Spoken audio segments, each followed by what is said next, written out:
are these people? I got another one from my buddy Arturo Dominguez over at Decolonized Journalism. As DHS grows more violent, has it reached a point of no return? We now have brownshirts living among us. Violent escalations are occurring across the country, and government officials, along with women and children, are being targeted. They don't give a fuck. New brown shirt just dropped. There it is.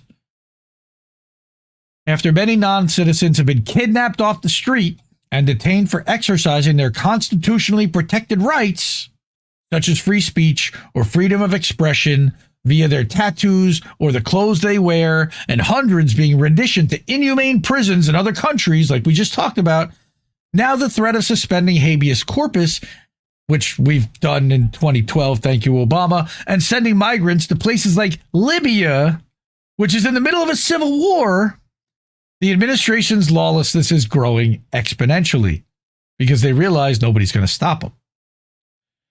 From arresting judges and threatening sheriff's departments and mayors across the country to filing complaints against states for not participating in mass deportations the way Trump admin feels they should, Trump officials aren't just blurring the line between the separation of powers, they're also challenging the strength of the judiciary by contesting the Constitution and local, state, and federal laws. Stephen Miller's a douchebag. Yes, we know that. He's a fascist Nazi. Yes, yes, yes.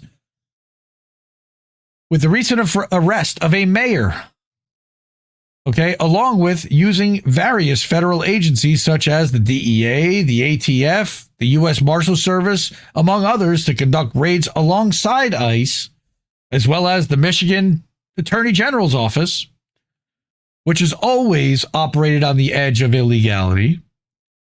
The local law enforcement-assisted escalation in aggression and violence has seemingly reached a point of no return. No surprise. On Friday, we saw Baz, what's his name, the mayor of Newark, arrested after demanding access to a recently opened ICE detention facility owned by the private prison company Geo Group in Newark. According to Mayor Ras Baraka, that's his name, Ras Baraka, the building, a former halfway house called Delaney Hall, is operating without proper permitting and inspections, claim DHS denies, but prompted his action nonetheless. Show the receipts, motherfuckers. In April, Mayor Baraka sued to block the facilities open, but that didn't happen, citing that Geo Group had failed to acquire the needed construction permits and refused local inspections, violating city and state laws. Again, who's stopping them? As previously reported, Geo Group signed a 15-year contract worth over $1 billion to house as many as 1,000 migrants for extended periods. Attempts to access the facility were partially motivated by ensuring the detention center wasn't overcrowded, as many are.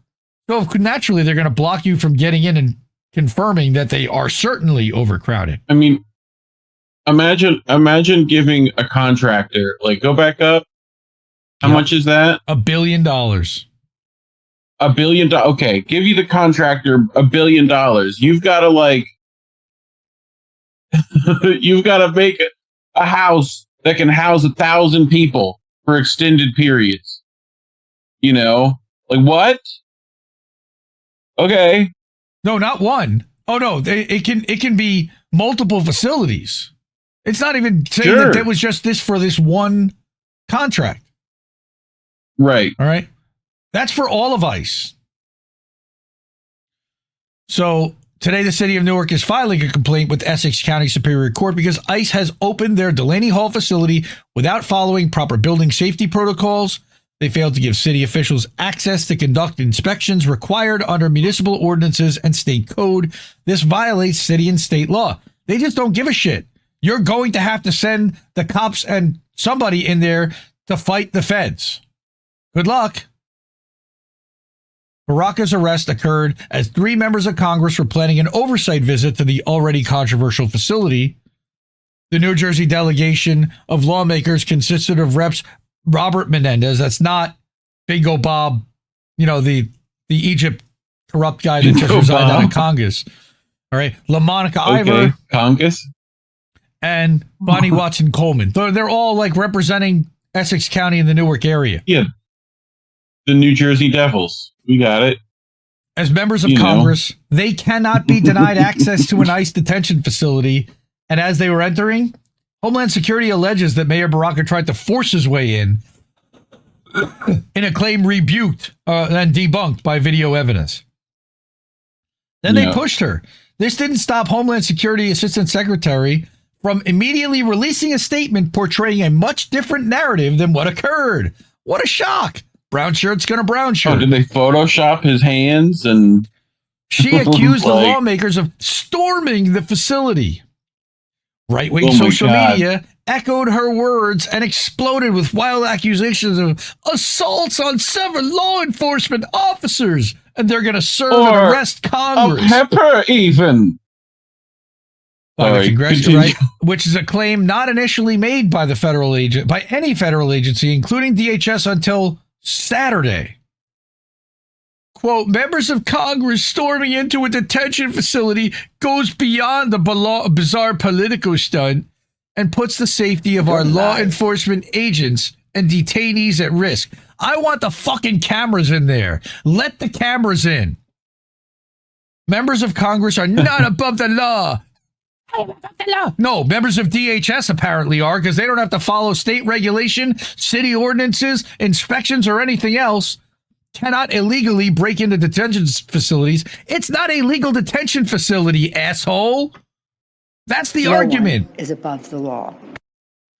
Had these members requested a tour, we would have facilitated a tour of the facility, completely homogenized to no area that they might actually want to see.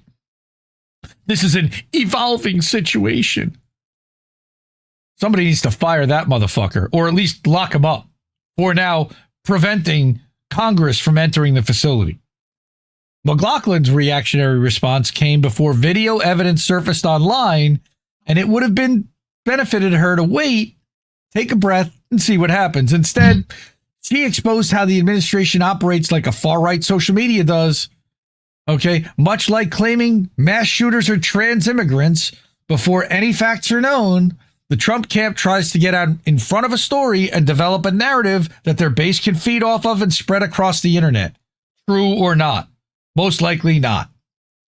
But like every other case... Meanwhile, at the Legion of Doom... Pretty much. But like in every other case, the truth was exposed. Except this time, as videos of the altercation began to surface almost immediately after the incident, the rebuke came with a bang.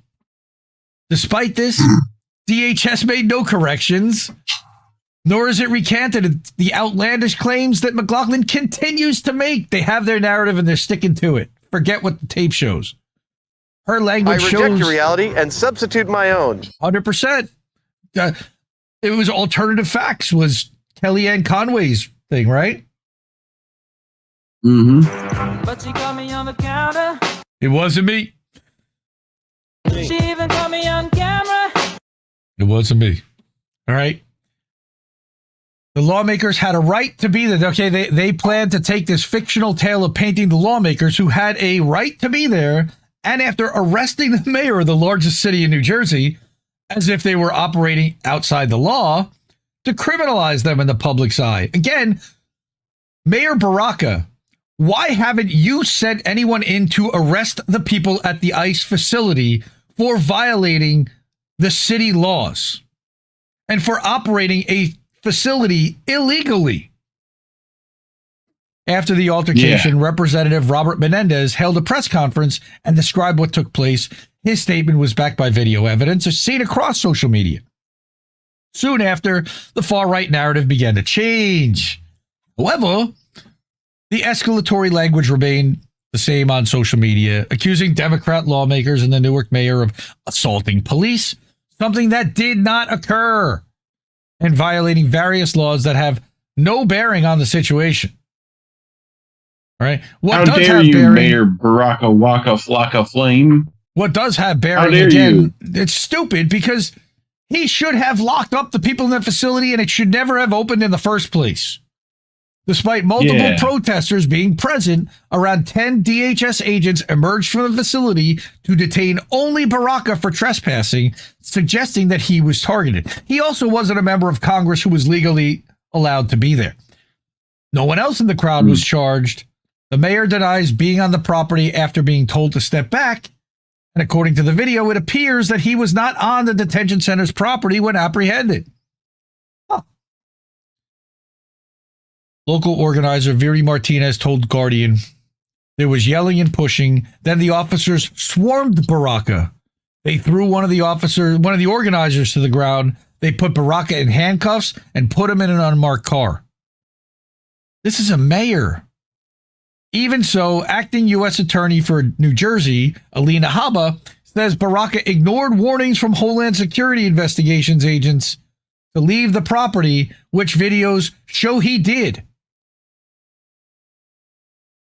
Now it appears Homeland Security is looking to file charges on the 3 New Jersey representatives, alleging that they were responsible for assaulting Homeland Security investigations and ICE agents, and even alleging that a female agent was body slammed by the lawmakers. They're unconscionable. For reference, 2 of the lawmakers are women, and one of those women is 80 years old. On Saturday, McLaughlin claimed on CNN that more arrests were coming. Hopefully her being arrested was coming. And DHS had body camera footage of those members of Congress assaulting those ICE enforcement officers, including, quote unquote, the body slamming of a female ICE officer. Andrew Solander at Axios later confirmed that the investigations into the lawmakers are underway. Release the tapes. I want to see. I guarantee you we'll never see those tapes. Guaranteed. Meanwhile, other dangerous escalations by ICE and other federal agencies working alongside ICE, including local cops who are providing support for ICE raids, have grown more forceful with each passing day. Last week, however, those escalations grew more aggressive, more violent, and have crossed many legal boundaries, from obscuring the separation of powers to arresting judges, mayors, and even threatening to arrest officials who don't fully work with ICE. Wait, what? Yeah. In Worcester, Mass., ICE tried taking a Brazilian family into custody, and when neighbors began to question them after they wouldn't identify themselves, the situation grew tense as many members of the community tried to push back against them. When asked to show a warrant for arrest, the agents refused and instead enlisted local police to assist them. Quote, my understanding was that it was a mother and 2 daughters, one of whom had a little baby in her arms, a 1-month-old baby. The father's already been taken, so the mother's now going to get taken and leave these 2 behind with the 2 daughters behind, one of whom just had a baby? It was a moment of a lot of anguish, she continued. At some point, you just say, this child has to go to the bathroom. We're going.